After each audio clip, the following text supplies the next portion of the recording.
except Sue Marshall had a concern about this. But an even more disturbing concern came up in the council in the last couple weeks, and that was regarding a new law that is in the works. So it is a law that would tighten up or close a loophole, what they perceived as a loophole for sex offender reporting. So right now, a sex offender has to report like where they live, their residence, some basic information like that.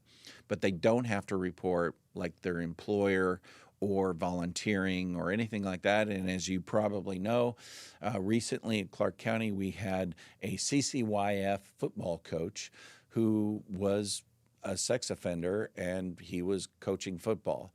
And so rightfully so, a lot of parents were very concerned about this and wanted something done. And so some people have been working on legislation that would provide this, then require sex offenders at the highest level to have to report their employment status or employment place or volunteering, things like that, so that they can make sure that there isn't, it isn't at a school or it isn't somewhere that they would have access to children and kind of slip under the radar, so to speak. Except Sue Marshall had a concern about this. I guess I would be concerned about if someone is then loses their housing, loses their job. There could be other ramifications that might be more than we're looking at.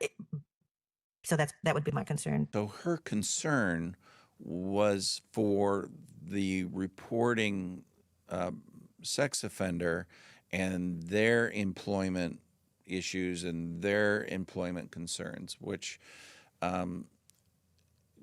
I can just tell you that everyone that was in the room, many people that were in the room, were very surprised at this quasi-resistance, and it really kind of was a surprise.